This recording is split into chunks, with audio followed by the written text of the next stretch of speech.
ಸೈಫ್ ಅಲಿ ಖಾನ್ ಮೇಲಾದ ಈ ಅಟ್ಯಾಕ್ ವಿಚಾರಕ್ಕೆ ಸಂಬಂಧಪಟ್ಟಂತೆ ಒಂದಷ್ಟು ಮಿಸ್ಸಿಂಗ್ ಲಿಂಕ್ಗಳಿದೆ. ಅದನ್ನ ಪ್ರಶ್ನೆ ರೂಪದಲ್ಲಿ ನಾವು ಗಮನಿಸ್ತಾ ಹೋಗೋಣ. ಸೈಫ್ ಅಲಿ ಖಾನ್ ಮೇಲೆ ದಾಳಿ ಕೇಸ್ನಲ್ಲಿ ಅನೇಕ ಉತ್ತರ ಸಿಗದ ಪ್ರಶ್ನೆಗಳು ಬಾಕಿ ಉಳಿದುಬಿಟ್ಟಿದೆ. ದಾಳಿಯಲ್ಲಿ ಸೈಫ್ ಅಲಿ ಖಾನೇ ಟಾರ್ಗೆಟ್ ಆಗಿದ್ರಾ? ಸೈಫ್ ಅಲಿ ಖಾನೇ ಟಾರ್ಗೆಟ್ ಆಗಿದ್ದಿದ್ರೆ ಯಾಕೆ ಟಾರ್ಗೆಟ್ ಆಗಿದ್ರು? ಯಾವ ಕಾರಣಕ್ಕೋಸ್ಕರ ಸೈಫ್ ಅಲಿ ಖಾನನ್ನ ಟಾರ್ಗೆಟ್ ಮಾಡಲಾಗಿತ್ತು? ಈ ಪ್ರಶ್ನೆಗೆ ಈ ಕ್ಷಣದವರೆಗೂ ಉತ್ತರ ಸಿಕ್ಕಿಲ್ಲ.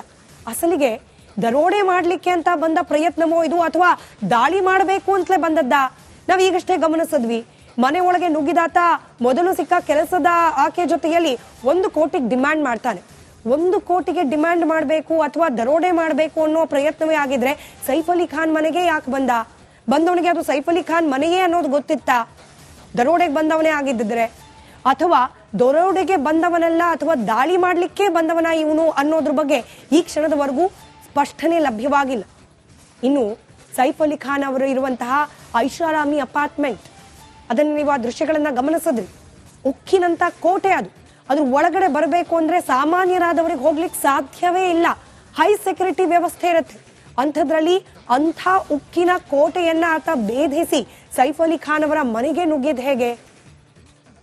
ಮನೆಯವರಿಗೆ ಪರಿಚಿತನಲ್ಲದೆ ಹೋದ್ರೆ ಹೀಗೆ ಅನಾಯಾಸವಾಗಿ ಮನೆ ಒಳಗೆ ಹೋಗ್ಲಿಕ್ಕೆ ಸಾಧ್ಯವಾಗ್ತಾ ಇತ್ತ? ಮನೆ ಮಂದಿ ಪರಿಚಿತನಾಗಿದ್ದ ಕಾರಣಕ್ಕೇನೆ ಈತನಿಗೆ ಮನೆ ಒಳಗೆ ಹೋಗ್ಲಿಕ್ಕೆ ಅವಕಾಶ ಸುಲಭ ಆಯ್ತಾ? 12ನೇ ಮಹಡಿಯಲ್ಲಿದೆ ಸೈಫ್ ಅಲಿ ಖಾನ್ ಅವರ ಮನೆ. ಅಂದ್ರೆ ಅವ್ರಿರುವಂತ ಫ್ಲಾಟ್ ಅಪಾರ್ಟ್ಮೆಂಟ್ ನ 12ನೇ ಫ್ಲೋರ್ ನಲ್ಲಿದೆ. ಅಲ್ಲಿ ತನಕ ಹೋಗಿದ್ ಹೇಗೆ? ಆ ಲಿಫ್ಟ್ ನಂತೂ ಬಳಸಿರ್ಲಿಕ್ಕೆ ಸಾಧ್ಯ ಇಲ್ಲ. ಲಿಫ್ಟ್ ಬಳಿ ಹೋದ್ರೆ ಆಬ್ವಿಯಸ್ಲಿ ಅಲ್ಲಿರ್ತಕ್ಕಂಥ ಸೆಕ್ಯೂರಿಟಿ ಗಾರ್ಡ್ಗಳು ಅಲರ್ಟ್ ಆಗ್ತಾರೆ, ಅಥವಾ ಸಿಸಿ ಕ್ಯಾಮೆರಾದಲ್ಲಿ ಕ್ಯಾಪ್ಚರ್ ಆಗ್ತಾನೆ. ಹಾಗಾದ್ರೆ 12ನೇ ಮಹಡಿಯವರೆಗೂ ಈತ ಏರಿದ ಹೇಗೆ? ಪ್ರಶ್ನೆ ಇದ್ದೇ ಇದೆ. ದರೋಡೆ ಯತ್ನವ ಅಥವಾ ಬೇರೆ ಏನಾದ್ರೂ ಕತೆ ಇದೆಯಾ ಇದ್ರ ಹಿಂದೆ? ರಿಪಬ್ಲಿಕ್ ಕನ್ನಡದಲ್ಲಿ ಈ ಆಯಾಮವನ್ನ ಕೂಡ ನಾವು ಚರ್ಚೆ ಮಾಡಿದ್ವಿ. ಬಾಲಿವುಡ್ನ ಅನೇಕ ನಟರು ಈಗ ಆಲ್ರೆಡಿ ಹಿಟ್ ಲಿಸ್ಟ್ ನಲ್ಲಿದ್ದಾರೆ ಅನ್ನೋದು ಬಹಳ ದಿನಗಳಿಂದ ಚರ್ಚೆಗೆ ಒಳಪಟ್ಟಿರೋ ವಿಷಯ. ಬಿಷ್ಣೋಯ್, ಲಾರೆನ್ಸ್ ಬಿಷ್ಣೋಯ್, ಈ ಥರದ್ದೇನಾದ್ರೂ ಬೇರೆ ಎಲಿಮೆಂಟ್ಗಳು ಸೈಫ್ ಅಲಿ ಖಾನ್ ಮೇಲಾದ ಅಟ್ಯಾಕ್ ನ ಹಿಂದೆ ಪಾತ್ರ ನಿರ್ವಹಿಸಿದ್ಯಾ? ಈ ಅನುಮಾನ ಕೂಡ ಇದ್ದೇ ಇದೆ. ಸಿಸಿಟಿವಿ, ಭದ್ರತಾ ಪಡೆ, ಇದೆಲ್ಲವನ್ನ ಮೀರಿ ಆತ ಎಂಟ್ರಿ ಪಡೆದಿದ್ ಹೇಗೆ ಅನ್ನೋದೇ ಈ ಕ್ಷಣದವರೆಗೂ ಕೂಡ $1 ಬಿಲಿಯನ್ ಪ್ರಶ್ನೆ. ಇನ್ನು ದರೋಡೆ ಮಾಡೋ ಯತ್ನವೇ ಆಗಿದ್ದಿದ್ರೆ ಮೊದಲು ಸೈಫ್ ಅಲಿ ಖಾನ್ ಮನೆ ಒಳಗೆ ಹೋದಾಗ ನೇರವಾಗಿ ಸೈಫ್ ಅಲಿ ಖಾನ್ ಸಿಕ್ಕಿಲ್ಲ. ಈತನಿಗೆ ಅಟ್ಯಾಕ್ ಮಾಡಿದವನಿಗೆ ಸಿಕ್ಕಿರೋದು ಮನೆ ಕೆಲಸದ ಆಕೆ ಮೇಲೂ ಕೂಡ ಅಟ್ಯಾಕ್ ಮಾಡ್ಬೇಕಾಗಿತ್ತಲ್ಲ. ಆಕೆ ಸೇಫ್ ಆಗಿರೋದು ಹೇಗೆ? ಸೈಫ್ ಅಲಿ ಖಾನ್ ಬಂದ ಕೂಡಲೇ ಏಕಾಏಕಿಯಾಗಿ ಈತ ಅಟ್ಯಾಕ್ ಮಾಡ್ತಾನೆ. ಇಲ್ಲಿರುವ ಮತ್ತೊಂದು ದೊಡ್ಡ ಪ್ರಶ್ನೆ ಅಂದ್ರೆ ಸೈಫ್ ಅಲಿ ಖಾನ್ ಹಾಗೆ ಈಗೇನ್ ಸೆರೆ ಸಿಕ್ಕಿದ್ದಾನೆ ಆ ಆರೋಪಿ, ಇಬ್ಬರನ್ನ ಪಕ್ಕಕ್ಕೆ ನಿಲ್ಲಿಸಿ ನೋಡಿದ್ರೆ ಸೈಫ್ ಅಲಿ ಖಾನ್ ಅರ್ಧದಷ್ಟು ಇಲ್ಲ. ಆತ ಏಕಾಏಕಿ ಸೈಫ್ ಅಲಿ ಖಾನ್ ಮೇಲೆ ಅಟ್ಯಾಕ್ ಮಾಡಿ ಚಾಕುವಿನಿಂದ 6 ಬಾರಿ ಅಟ್ಯಾಕ್ ಮಾಡಿ, ಇದೆಲ್ಲ ಸಾಧ್ಯನಾ? ಇದು ವ್ಯವಸ್ಥಿತವಾಗಿ ಅಲ್ಲದ ಒಂದು ಪ್ಲಾನೇ ಆಗಿದ್ದಿದ್ರೆ, ಇದು ವ್ಯವಸ್ಥಿತವಾಗಿ ಆದ ಸಂಚು ಅಲ್ಲದೆ ಹೋಗಿದ್ದಿದ್ರೆ ಇಷ್ಟು ಸುಲಭವಾಗಿ ಅಟ್ಯಾಕ್ ಆಗ್ಲಿಕ್ಕೆ ಸಾಧ್ಯ ಆಗ್ತಾ ಇತ್ತಾ? ದೇಹದಲ್ಲಿ 2.5 ಇಂಚು ಚಾಕು ತುಂಡಾಗಿ ಒಳಗೆ ಸಿಕ್ಕಾಕೊಂಡಿದೆ. ಅದನ್ನು ಹೊರಗೆ ತೆಗೆದಿದ್ದಾರೆ ಪೊಲೀಸರು. ಸೈಫ್ ಮೇಲೆ ಈ ಪ್ರಮಾಣದಲ್ಲಿ ಅಟ್ಯಾಕ್ ಮಾಡುವಷ್ಟು ಕ್ರೋಧ ಈತನಿಗೆ ಯಾಕಿತ್ತು? ಇಲ್ಲಿ ಸೈಫ್ ಮೇಲೆ ಹಳೆ ದ್ವೇಷ, ಜಿದ್ದು ಏನಾದ್ರೂ ಇತ್ತ? ಈ ಎಲ್ಲಾ ಪ್ರಶ್ನೆಗಳು ಪ್ರಶ್ನೆಯಾಗಿ ಉಳಿದಿರುವ ಕಾರಣಕ್ಕೆ ಈ ಪ್ರಕರಣಕ್ಕೆ ಇದೀಗ ಎನ್ಕೌಂಟರ್ ಸ್ಪೆಷಲಿಸ್ಟ್ ದಯಾ ನಾಯಕ್ ಎಂಟ್ರಿ ಕೊಟ್ಟಿದ್ದಾರೆ. ಅಂದ್ರೆ ಮ್ಯಾಟರ್ ಬಹಳ ಸೀರಿಯಸ್ ಇದೆ. ಯಾರೋ ಒಬ್ಬ ಬಂದ ದರೋಡೆ ಮಾಡುವ ಸಲುವಾಗಿ ಎದುರಿಗೆ ಬಂದ ಸೈಫ್ ಅಲಿ ಖಾನ್ ಅನ್ನೋದು ಗೊತ್ತಿರಲಿಲ್ಲ, ಹೀಗಾಗಿ ಅಟ್ಯಾಕ್ ಮಾಡ್ದ. ಇಷ್ಟು ಸಿಂಪಲ್ ಆಗಿದ್ದಿದ್ರೆ ಬಹುಶಃ ದಯಾ ನಾಯಕ್ ಅಂತಹ ಒಬ್ಬ ಸ್ಪೆಷಲಿಸ್ಟ್ ಅನ್ನ ಈ ಪ್ರಕರಣದ ತನಿಖೆಗೆ ಕರೆದು ತರುವ ಅನಿವಾರ್ಯತೆಯೂ ಇರ್ತಿರ್ಲಿಲ್ವೇನೋ? ಇಲ್ಲಿ ಅನೇಕ ಲಿಂಕ್ಗಳು ಈಗಲೂ ಕೂಡ ಮಿಸ್ಸಿಂಗ್ ಇರುವ ಕಾರಣಕ್ಕೇನೆ ಬಹಳ ಗಂಭೀರವಾಗಿ ಈ ಪ್ರಕರಣದ ತನಿಖೆ ಇನ್ನು ಮುಂದೆ ನಡೆಯುತ್ತೆ ಅನ್ನೋದರ ಸೂಚಕವಾಗಿ ಇದೀಗ ಎನ್ಕೌಂಟರ್ ಸ್ಪೆಷಲಿಸ್ಟ್ ದಯಾ ನಾಯಕ್ ಪ್ರಕರಣದಲ್ಲಿ ಎಂಟ್ರಿ ಆಗಿದ್ದಾರೆ. ಕಾದ್ ನೋಡೋಣ ಇನ್ಯಾವೆಲ್ಲ ತಿರುವುಗಳನ್ನ ಈ ಪ್ರಕರಣ ಪಡೆದುಕೊಳ್ತಾ ಹೋಗುತ್ತೆ ಅಂತ ಹೇಳಿ. ಇದು ಎಕ್ಸ್ರೇಯ ಮೊದಲ ಸುದ್ದಿಯಾಗಿತ್ತು. ಸೈಫ್ ಅಲಿ ಖಾನ್ ಮೇಲಾದ ಈ ಅಟ್ಯಾಕ್ ವಿಚಾರಕ್ಕೆ ಸಂಬಂಧಪಟ್ಟಂತೆ ಒಂದಷ್ಟು ಮಿಸ್ಸಿಂಗ್ ಲಿಂಕ್ಗಳಿದೆ. ಅದನ್ನ ಪ್ರಶ್ನೆ ರೂಪದಲ್ಲಿ ನಾವು ಗಮನಿಸ್ತಾ ಹೋಗೋಣ. ಸೈಫ್ ಅಲಿ ಖಾನ್ ಮೇಲೆ ದಾಳಿ ಕೇಸ್ನಲ್ಲಿ ಅನೇಕ ಉತ್ತರ ಸಿಗದ ಪ್ರಶ್ನೆಗಳು ಬಾಕಿ ಉಳಿದುಬಿಟ್ಟಿದೆ. ದಾಳಿಯಲ್ಲಿ ಸೈಫ್ ಅಲಿ ಖಾನೇ ಟಾರ್ಗೆಟ್ ಆಗಿದ್ರಾ?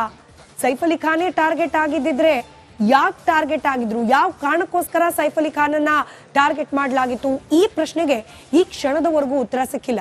ಅಸಲಿಗೆ ದರೋಡೆ ಮಾಡ್ಲಿಕ್ಕೆ ಅಂತ ಬಂದ ಪ್ರಯತ್ನವೋ ಇದು, ಅಥವಾ ದಾಳಿ ಮಾಡಬೇಕು ಅಂತಲೇ ಬಂದದ್ದ? ನಾವ್ ಈಗಷ್ಟೇ ಗಮನಿಸಿದ್ವಿ, ಮನೆ ಒಳಗೆ ನುಗ್ಗಿದಾತ ಮೊದಲು ಸಿಕ್ಕ ಕೆಲಸದ ಆಕೆ ಜೊತೆಯಲ್ಲಿ 1 ಕೋಟಿಗೆ ಡಿಮ್ಯಾಂಡ್ ಮಾಡ್ತಾನೆ. 1 ಕೋಟಿಗೆ ಡಿಮ್ಯಾಂಡ್ ಮಾಡಬೇಕು ಅಥವಾ ದರೋಡೆ ಮಾಡಬೇಕು ಅನ್ನೋ ಪ್ರಯತ್ನವೇ ಆಗಿದ್ರೆ ಸೈಫ್ ಅಲಿ ಖಾನ್ ಮನೆಗೆ ಯಾಕೆ ಬಂದವನಿಗೆ ಅದು ಸೈಫ್ ಅಲಿ ಖಾನ್ ಮನೆಯೇ ಅನ್ನೋದು ಗೊತ್ತಿತ್ತ? ದರೋಡೆಗೆ ಬಂದವನೇ ಆಗಿದ್ದಿದ್ರೆ, ಅಥವಾ ದರೋಡೆಗೆ ಬಂದವನಲ್ಲ ಅಥವಾ ದಾಳಿ ಮಾಡ್ಲಿಕ್ಕೆ ಬಂದವನ ಇವನು ಅನ್ನೋದ್ರ ಬಗ್ಗೆ ಈ ಕ್ಷಣದವರೆಗೂ ಸ್ಪಷ್ಟನೆ ಲಭ್ಯವಾಗಿಲ್ಲ. ಇನ್ನು ಸೈಫ್ ಅಲಿ ಖಾನ್ ಅವರು ಇರುವಂತಹ ಐಷಾರಾಮಿ ಅಪಾರ್ಟ್ಮೆಂಟ್, ಅದನ್ನು ನೀವು ಆ ದೃಶ್ಯಗಳನ್ನ ಗಮನಿಸಿದ್ರಿ. ಉಕ್ಕಿನಂತ ಕೋಟೆ ಅದು. ಅದ್ರ ಒಳಗಡೆ ಬರಬೇಕು ಅಂದ್ರೆ ಸಾಮಾನ್ಯರಾದವರಿಗೆ ಹೋಗ್ಲಿಕ್ಕೆ ಸಾಧ್ಯವೇ ಇಲ್ಲ. ಹೈ ಸೆಕ್ಯೂರಿಟಿ ವ್ಯವಸ್ಥೆ ಇರುತ್ತೆ. ಅಂಥದ್ರಲ್ಲಿ ಅಂಥ ಉಕ್ಕಿನ ಕೋಟೆಯನ್ನ ಆತ ಭೇದಿಸಿ ಸೈಫ್ ಅಲಿ ಖಾನ್ ಅವರ ಮನೆಗೆ ನುಗ್ಗಿದ್ ಹೇಗೆ? ಮನೆಯವರಿಗೆ ಪರಿಚಿತನಲ್ಲದೆ ಹೋದ್ರೆ ಹೀಗೆ ಅನಾಯಾಸವಾಗಿ ಮನೆ ಒಳಗೆ ಹೋಗ್ಲಿಕ್ಕೆ ಸಾಧ್ಯವಾಗ್ತಾ ಇತ್ತಾ?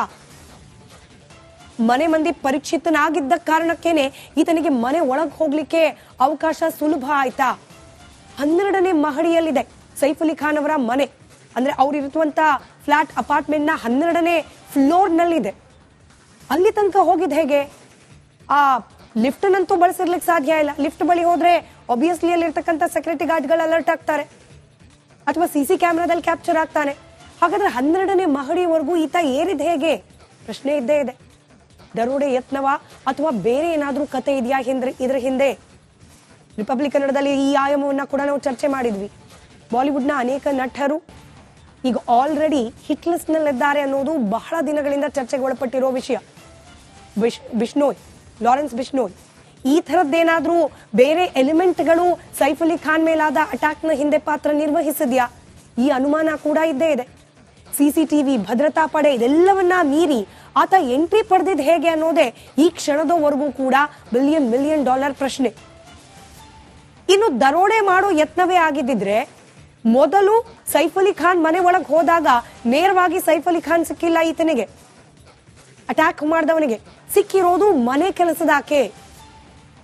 ಕೆಲಸದ ಆಕೆ ಮೇಲೂ ಕೂಡ ಅಟ್ಯಾಕ್ ಮಾಡಬೇಕಾಗಿತ್ತಲ್ಲ. ಆಕೆ ಸೇಫ್ ಆಗಿರೋದು ಹೇಗೆ? ಸೈಫ್ ಅಲಿ ಖಾನ್ ಬಂದ ಕೂಡಲೇ ಏಕಾಏಕಿಯಾಗಿ ಈತ ಅಟ್ಯಾಕ್ ಮಾಡ್ತಾನೆ. ಇಲ್ಲಿರುವ ಮತ್ತೊಂದು ದೊಡ್ಡ ಪ್ರಶ್ನೆ ಅಂದ್ರೆ ಸೈಫ್ ಅಲಿ ಖಾನ್ ಹಾಗೆ ಈಗೇನ್ ಸೆರೆ ಸಿಕ್ಕಿದ್ದಾನೆ ಆ ಆರೋಪಿ, ಇಬ್ಬರನ್ನ ಪಕ್ಕಕ್ಕೆ ನಿಲ್ಲಿಸಿ ನೋಡಿದ್ರೆ ಸೈಫ್ ಅಲಿ ಖಾನ್ ಅರ್ಧದಷ್ಟು ಇಲ್ಲ. ಆತ ಏಕಾಏಕಿ ಸೈಫ್ ಅಲಿ ಖಾನ್ ಮೇಲೆ ಅಟ್ಯಾಕ್ ಮಾಡಿ ಚಾಕುವಿನಿಂದ 6 ಬಾರಿ ಅಟ್ಯಾಕ್ ಮಾಡಿ, ಇದೆಲ್ಲ ಸಾಧ್ಯನಾ? ಇದು ವ್ಯವಸ್ಥಿತವಾಗಿ ಅಲ್ಲದ ಒಂದು ಪ್ಲಾನೇ ಆಗಿದ್ದಿದ್ರೆ, ಇದು ವ್ಯವಸ್ಥಿತವಾಗಿ ಆದ ಸಂಚು ಅಲ್ಲದೆ ಹೋಗಿದ್ರೆ ಇಷ್ಟು ಸುಲಭವಾಗಿ ಅಟ್ಯಾಕ್ ಆಗ್ಲಿಕ್ಕೆ ಸಾಧ್ಯ ಆಗ್ತಾ ಇತ್ತಾ? ದೇಹದಲ್ಲಿ 2.5 ಇಂಚು ಚಾಕು ತುಂಡಾಗಿ ಒಳಗ್ ಸಿಕ್ಕಾಕೊಂಡಿದೆ. ಅದನ್ನು ಹೊರಗೆ ತೆಗೆದಿದ್ದಾರೆ ಪೊಲೀಸರು.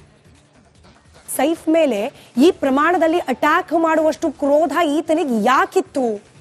ಇಲ್ಲಿ ಸೈಫ್ ಮೇಲೆ ಹಳೆ ದ್ವೇಷ ಜಿದ್ದು ಏನಾದ್ರೂ ಇತ್ತಾ? ಈ ಎಲ್ಲಾ ಪ್ರಶ್ನೆಗಳು ಪ್ರಶ್ನೆಯಾಗಿ ಉಳಿದಿರುವ ಕಾರಣಕ್ಕೆ ಈ ಪ್ರಕರಣಕ್ಕೆ ಇದೀಗ ಎನ್ಕೌಂಟರ್ ಸ್ಪೆಷಲಿಸ್ಟ್ ದಯಾ ನಾಯಕ್ ಎಂಟ್ರಿ ಕೊಟ್ಟಿದ್ದಾರೆ. ಅಂದ್ರೆ ಮ್ಯಾಟರ್ ಬಹಳ ಬಹಳ ಸೀರಿಯಸ್ ಇದೆ. ಯಾರೋ ಒಬ್ಬ ಬಂದ ದರೋಡೆ ಮಾಡುವ ಸಲುವಾಗಿ ಎದುರಿಗೆ ಬಂದ ಸೈಫ್ ಅಲಿ ಖಾನ್ ಅನ್ನೋದು ಗೊತ್ತಿರಲಿಲ್ಲ, ಹೀಗಾಗಿ ಅಟ್ಯಾಕ್ ಮಾಡ್ದ. ಇಷ್ಟು ಸಿಂಪಲ್ ಆಗಿದ್ದಿದ್ರೆ ಬಹುಶಃ ದಯಾ ನಾಯಕ್ ಅಂತಹ ಒಬ್ಬ ಸ್ಪೆಷಲಿಸ್ಟ್ ಅನ್ನ ಈ ಪ್ರಕರಣದ ತನಿಖೆಗೆ ಕರೆದು ತರುವ ಅನಿವಾರ್ಯತೆಯೂ ಇರ್ತಿರ್ಲಿಲ್ವೇನೋ? ಇಲ್ಲಿ ಅನೇಕ ಲಿಂಕ್ಗಳು ಈಗಲೂ ಕೂಡ ಮಿಸ್ಸಿಂಗ್ ಇರುವ ಕಾರಣಕ್ಕೇನೆ ಬಹಳ ಗಂಭೀರವಾಗಿ ಈ ಪ್ರಕರಣದ ತನಿಖೆ ಇನ್ನು ಮುಂದೆ ನಡೆಯುತ್ತೆ ಅನ್ನೋದರ ಸೂಚಕವಾಗಿ ಇದೀಗ ಎನ್ಕೌಂಟರ್ ಸ್ಪೆಷಲಿಸ್ಟ್ ದಯಾ ನಾಯಕ್ ಪ್ರಕರಣದಲ್ಲಿ ಎಂಟ್ರಿ ಆಗಿದ್ದಾರೆ. ಕಾದ್ ನೋಡೋಣ ಇನ್ಯಾವೆಲ್ಲ ತಿರುವುಗಳನ್ನ ಈ ಪ್ರಕರಣ ಪಡೆದುಕೊಳ್ತಾ ಹೋಗುತ್ತೆ ಅಂತ ಹೇಳಿ. ಇದು ಎಕ್ಸ್ರೇಯ ಮೊದಲ ಸುದ್ದಿಯಾಗಿತ್ತು.